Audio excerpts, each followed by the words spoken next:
Hey guys, it's Goosebumps Completionist, and today I'm bringing you another kids horror movie review. Now, this movie actually comes from the Disney Channel, but it's not quite a Disney Channel original movie, as it was more a backdoor DCOM that aired in 2003 and 2004. The movie itself was written by Jeff Phillips, who wrote movies such as Three Ninjas, High Noon, and Mega Mountain. And it was directed by Kelly Sandifer, who directed really bad movies like Fangs and worked on shows like Family Matters and Sweet Life of Zack and Cody. And the film in question is I Downloaded a Ghost. And since I don't own a physical copy of the movie, I'm going to overlay an image here. Now, I Downloaded a Ghost might be shocking to a lot of you out there that probably have never heard of this movie, and I don't blame you, because when it aired in 2003 and 2004, Disney Channel was kind of coming out of its golden age of DCOM, so to speak, anyways, around that time.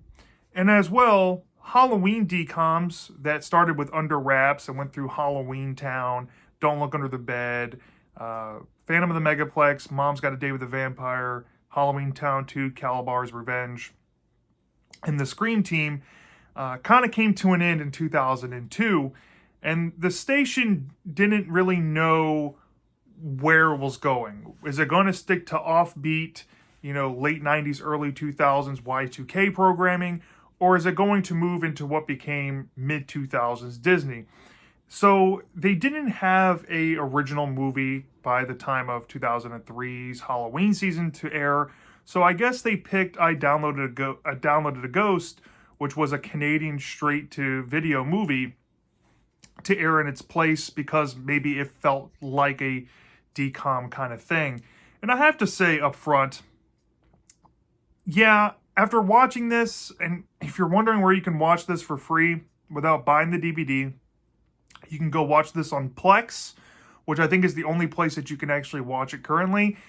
It brought back a flood of memories of me watching it. And as an adult, I can say, sadly, this movie is pretty mediocre. It's pretty mediocre. And to all of you out there on Reddit, after I became acquainted with this movie again through, looking at conversations of Halloween DCOMs, and somebody brought up in a thread that they thought this movie was like a lost movie, but it turns out that it's easily, known about and accessible already. I don't think that this movie necessarily holds up with the nostalgia for me, because I don't really remember it, right? And that should be a red flag, because I usually have a memory like a sponge. I can remember every little thing I watched when I was younger, and this one kind of left my mind. And after watching it as an adult, it's probably going to leave my mind again. But let's get into it. Let's get into this quote-unquote lost backdoor DCOM here. And let's start off with the plot overview without giving too much away.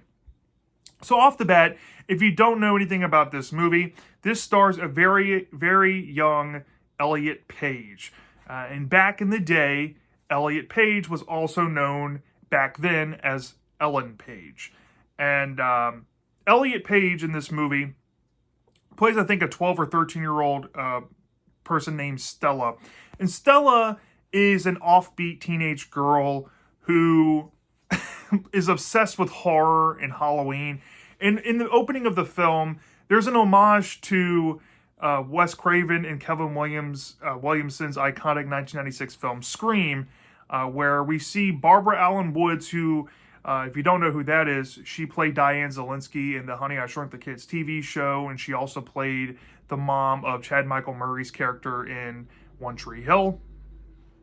She is sitting there making popcorn on the stove, kind of dressed like Drew Barrymore in Scream, and she's getting a phone call, and somebody on the other end has a voice changer, and they wander into the house with this cloak on, and it turns out that the mom turns around and unmasks the cloaked person as Stella. And Stella kind of reveals that she was bored and testing out some horror ideas for her haunted house attraction contest that's coming up later in the month, because this movie takes place in October. for the Halloween season. And the mom is like, you know what, Stella, why don't you just, try to be a normal girl? And why don't you try to, like, dress up for once and stop being so weird? And you're like, why is the mom behaving like this with Stella? And then you get to see Stella go into her horror cave of sorts, and you get to kind of see where the mom's coming from. Stella seems to be a bit too obsessed with the macabre, right? And she has this much younger friend named Albert, who's like this redhead boy kid. Feels like a shoe-in Goosebumps kid if I've ever seen one. And he has an act for like ventriloquism, and he's kind of a science geek and weird. And Stella seems to be his only friend.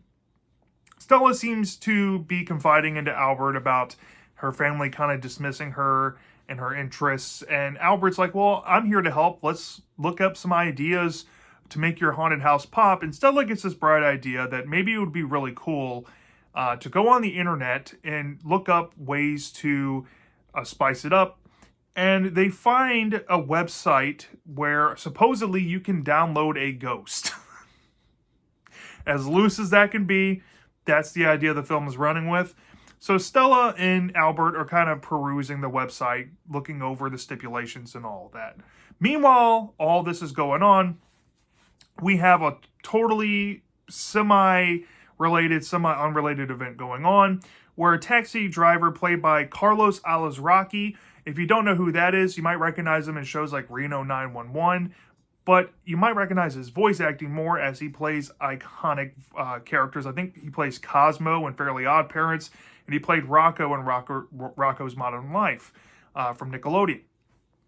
He is a taxi cab driver, and he's practicing a stand-up routine by himself as these two bumbling crook idiots are trying to break into this building in this undisclosed part of town where, Stella and her family live, I guess, nearby. And the thieves end up taking this statue called the Burmese cat or feline or whatever it's called. And they rush back to the taxi and tell Carlos Alazraqui's character Winston to get a move on it. Well, while Winston is driving in the getaway car, so to speak, they attract the attention of the police. And once Winston pulls over and the crooks realize that the jig is up, they bolt and leave behind the statue in the taxi. And the cops tell Winston to get out of the vehicle, and Winston investigates the back seat, pulls out the cat, which was the item that was stolen. And the police are like, immediately know that somebody broke and stole that statue, so they tell Winston he's under arrest. But Winston, realizing that he has a comedy gig to get to and doesn't want to miss it, he tries to run away from the police.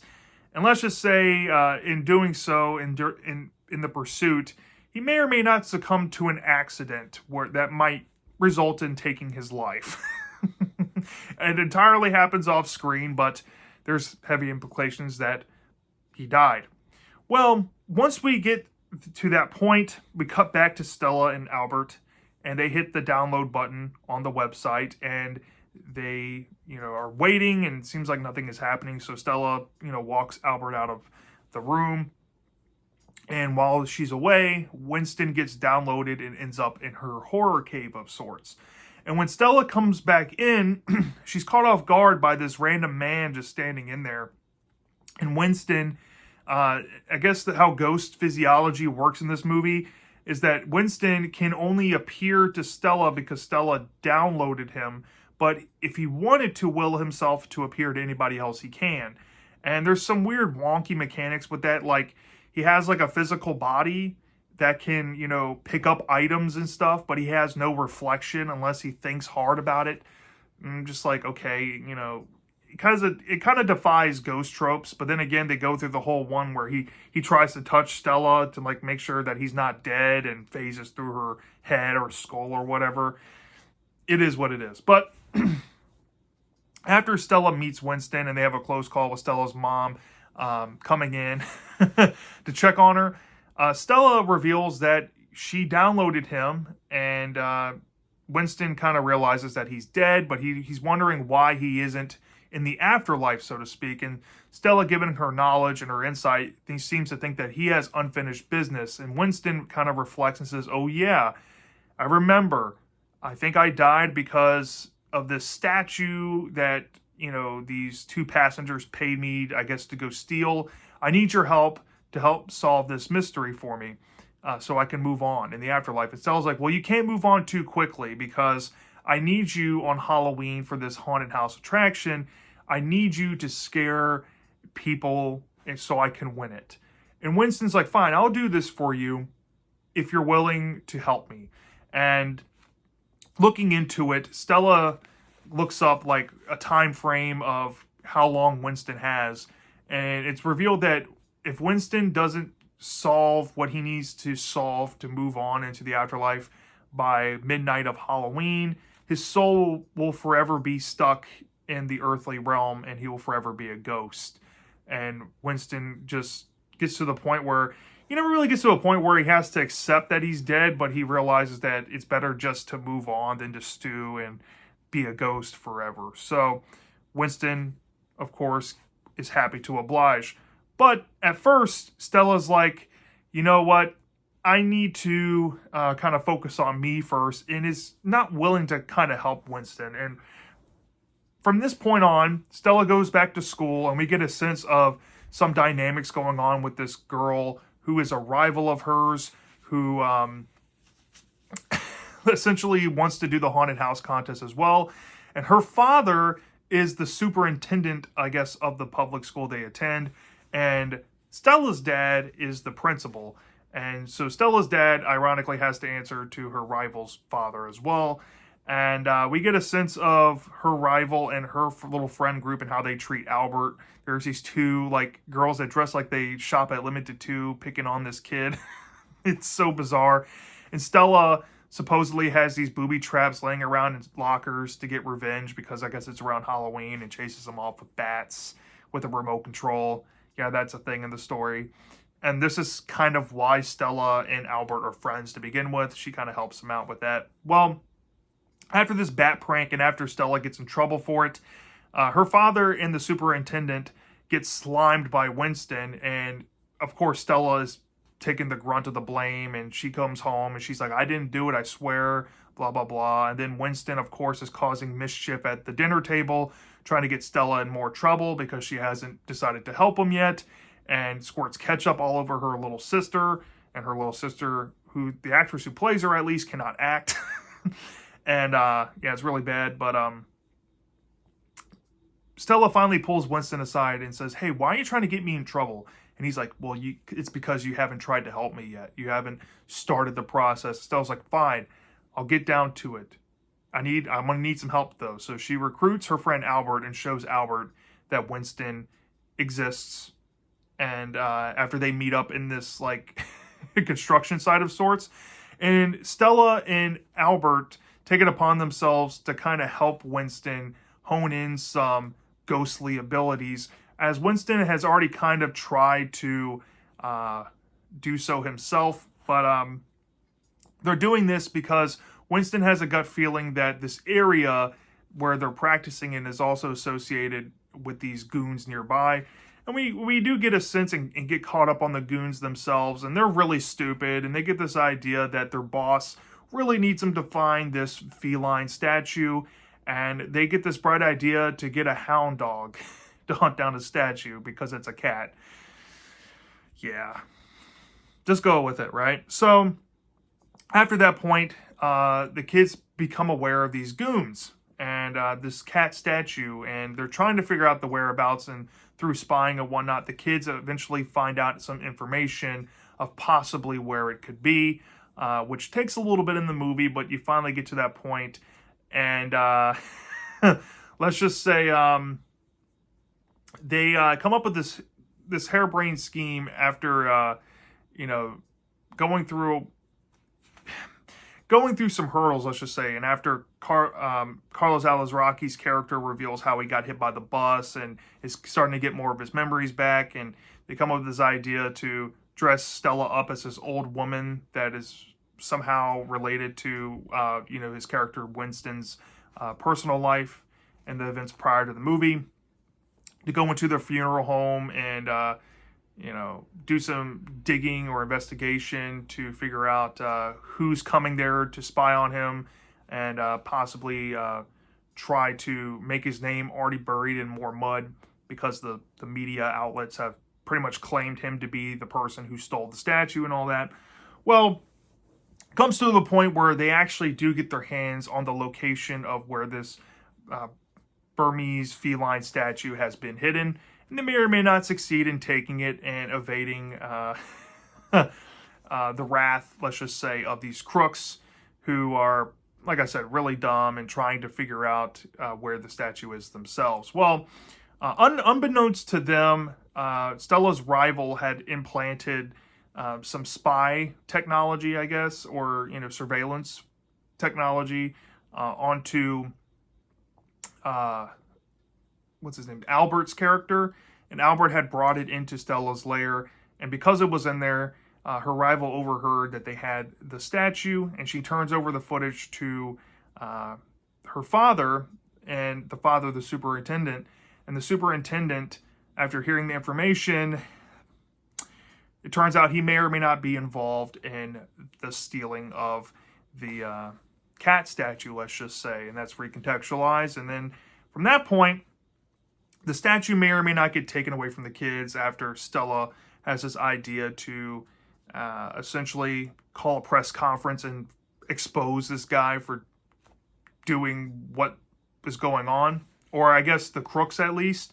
But it may or may not be switched out, which causes Stella to kind of reevaluate what she's doing to her family and her obsession with this haunted house attraction and her relationship with Winston, and tries to write it off and tries to be more girly in that stereotypical tomboy trying to turn pretty trope that you see back then in movies back then. It's really overdone and kind of cliche, but you go through that, and then she gets a breakthrough with Albert about who she really is, and there's some new evidence uncovered because somebody stole the statue back from them that incriminates a certain person, and now it's up to them to kind of show the world that it's them. So they come up with this plan with Winston after building the haunted house attraction and finalizing it for a Halloween night for said people to get busted and to clear Winston's name, which may or may not play out for Winston, and we get to see what becomes of Winston and, of course, with Stella's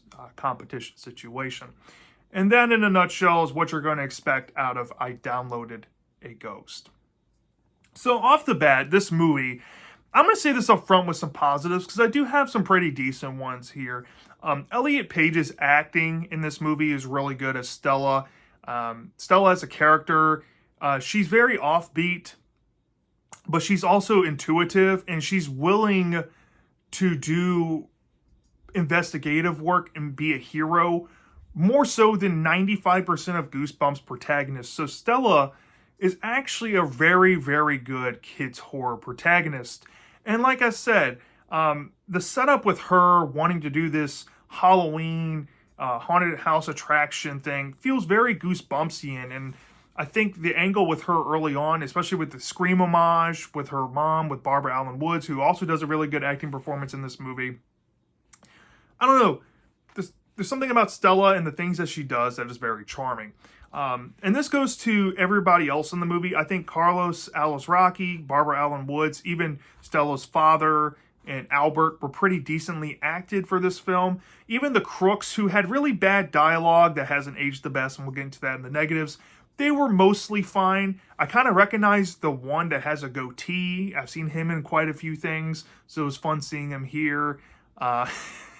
And the superintendent guy, he was mostly fun when they gave him good material in the movie as well. So the only real bad apple for acting, and I guess I'll share this brief negative real quick, is the little sister. Oh my lord, they needed to do some reshoots with her. Really bad. She was borderline cringe, but nonetheless, the acting is pretty serviceable here. When it comes to the concept of it, at least in the beginning, the idea of downloading a ghost from the internet sounds really stupid, but at the same time, it kind of fits in that pre-Y2K technology fears aspect that kids' horror was known for, even though this movie released in 2003 on Disney Channel. It weirdly feels 90s in concept. And honestly, one of the best things about it, in my opinion, is that it feels like this movie would have released in 1997 and not 2003. It feels a whole lot like, in the vein of the charm of like the Saban straight-to-video Casper movies, but I think it actually does what those movies were trying to do better. And it feels a little more original and kooky and out there. There's not something like it that I've seen, which is saying a lot. And for the concept, I think it does stick with you. Now, the execution is where it kind of falls apart, and we'll get into that in the negatives. But yeah, I really like the concept to it. And in terms of it being a quote-unquote Halloween movie, you don't get the richest Halloween atmosphere in this film, but you do get a sense of scope. There's plenty of different setting changes in the movie, and I'm assuming this movie was filmed somewhere out in Canada in a small town, but you get a sense of this town, and there's good exploration. There's many different set pieces, like you get a cemetery, a funeral parlor, a downtown setting. You get Stella's house, which is very modern for the time and looks really cool. You get Stella's school, of course, the backyard and the spooky houses that come with it as well. You get the criminal's lair of sorts. There's a lot of moving parts in terms of set pieces in the movie, and it's quite enjoyable on that. There's not really a dull moment to be had while watching it, I would say, but the dull moments mainly come from the story and execution, sadly. So yeah, that is a lot of sound positives I have with the movie. But now that brings me to my negatives with the film. For an hour and a half movie, this film feels like it's over 2 hours. Because, like I said, there's not a dull moment while watching it, because there's a lot of moving set pieces and whatnot. But man, does the plot just meander. The story does not move in a very brisk pace. In fact, I think it spends too much methodical time trying to build up this mystery of the cat statue and who stole it. And it doesn't really capitalize on the things that people probably would come to this movie for. When you hear a title, I downloaded a ghost, most people are probably thinking, hey, you got a ghost coming out of the internet. Why aren't we exploring that side? Hey, this movie takes place near Halloween. Why aren't we building up this over-the-top download crisis at a Halloween party or a Halloween attraction thing? Why are we spending so much focus on trying to solve Winston's death? That's like majority of this movie, and it eats it up, and it's not interesting. And this brings it down even further when you deal down with the Crooks dialogue that hasn't aged well. Yeah, there's some terminology used in this movie that honestly most people wouldn't even say these days, and I'll just leave it at that. I'll just leave it there. Not good. And there's some cringy humor, kind of like reminiscent to Haim Saban's Casper movies, or like his really bad, pre-Power Rangers in Space Power Rangers TV show. Yeah, there's a lot of cringe moments in this movie, and it's mainly involving the crooks, but there's also some bad humor involving the kids as well. And even Carlos Alazraqui, he does have some deadpan humor that's just not funny, and it's the jokes sometimes that he makes are really corny and don't really register, even though some of them do, most of them really don't. When it comes to the concept's execution, it starts out promising, but like I said, when we get down into the molehill of this, trying to solve Winston's turmoil with this cat statue stuff, the cat statue stuff really doesn't... it doesn't really matter all too much, because when you get to that recontextualization with the superintendent in the story, a few good scenes before the climax happens, you start to think about the dumb coincidences going on in this movie, and you start to notice the evident padding that the film has had.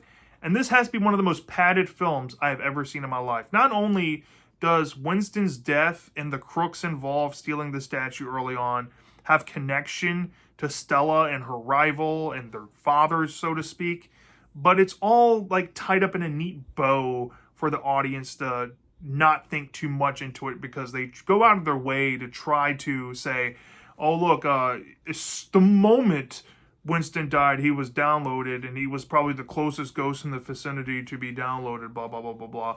And you're just like, this is all just a little too neat and far-fetched, even for a movie trying to be what it's trying to be. You know what I mean? It feels like they could have put a little more dare into the plot, a little more intrigue in the mystery, but they just didn't do it. It feels all plot convenience-ish and a little too padded for my liking, and it's evidently noticeable. And oh my gosh, y'all, the effects in this movie, the CGI. I know I flamed Casper: A Spirited Beginning for the bad Disney mockbuster CGI effects on the ghosts. I eat my words. I think I downloaded a ghost. While I think it executes the idea and the charm better than the Saban Casper straight-to-video movies, which I think this feels the closest to, this has way worse CGI effects. And when you get to the ending, y'all, and you see Winston's ghost forms, absolute cringe. In the ending itself, the movie ends on a cliche note, and then once the cliche, wraps up, the movie abruptly ends. So, whatever. So, yeah, and given all that, right, going back to why this movie's forgotten. People forget that this is like a backdoor DCOM. Why didn't Disney Channel air this movie for more than 2 years? Well, my speculation seems to be around, it was 2003 to 2004. The channel was going through a metamorphosis, getting out of that, like I said, out of that golden age of DCOMs and moving into what I call the dark ages of films before the first High School Musical came out. So, there was a weird changing of hands. They didn't have an original Halloween movie for the year of 2003. And I guess they picked this one to be a backdoor movie because I guess it fit close, right? And as we'll see later on, Kelly Sandifer, she was recruited to be on Suite Life of Zack and Cody. And I guess Jeff Phillips had some kids movie props with, Three Ninjas High Noon and Mega Mountain. So they're like, hey, these guys are experienced kids writers. Kelly Sandifer at the time, she wrote for Family Matters, and she was working for Miller Boyette Productions for many years. I don't know if that was, Disney's, reason for getting the movie, or from them to, or the movie just feels like one. But honestly, why I think it only aired for 2 years is because it cost them money to pretty much lease the movie to air it. And on top of that, DCOMs, like the Halloween DCOMs, kind of evolved to be like movie versions of Goosebumps books after the original DCOM itself, Under Wraps, from 1997, and even Halloween Town in 1998. They started moving away from those ideas and wanted to feel more like what was actually popular in kids horror. And this film feels like it was made around that time. Under Wraps and Halloween Town came out in 97 and 98. Like I said earlier, this movie feels like it was made in the 90s, and perhaps that's why people just didn't click with it. It felt a little bit dated, even for back then standards, and felt like it kind of lacked an identity outside of its concept, sadly. And unfortunately, that's kind of how I feel about this film in a nutshell. I don't think this film is terrible, but I also don't think it's good either. I don't think it's bad or anything either. So for me, anything that I feel that way towards, especially when we're dealing with kids horror, which I give a 1-point curve to off the top, usually that ranges between a 3 to a 3.4. And where I settled with this, given all the issues I had, is I thought this movie was not good, not bad, but in that mediocre sense. You know what I mean? Which is normally about a 3 to a 3.2. And I gave it on the higher end of that, so I gave this film overall a 3.2 out of 5 stars. This is a mediocre movie, but it's inoffensive. It has its good moments, some charming moments, and it has its really dull and bad moments to it, and it just kind of balances out here, unfortunately. So, yeah, sadly, that's my thoughts on I Downloaded a Ghost. Maybe you might like this movie more than me. Maybe you have weird fragmented memories of the movie like I did before rewatching it. If you're curious to watch this movie again, like I said, you can watch it for free on Plex, or you can go on Amazon or anywhere online that you can find a physical copy on DVD and buy it and rewatch it for yourself. I might actually buy this for my physical collection just for a nostalgia keepsake. But other than that, this is not a glowing recommendation for you to check out. But if you're a fan of 90s or early 2000s kids horror films, this might do it for you, especially if you're looking for more to experience from the time. And if you're a Disney Channel fan or a Disney Channel original movie fan and you want to check out all the, technically backdoor Disney Channel original movies as well on your spare time, this one is a must check out for you, I guess. So yeah, that's my thoughts on I Downloaded a Ghost. Let me know down in the comment section if you've seen this movie before. Do you love this? Do you hate this? I'm dying to know. And I'll see you next time.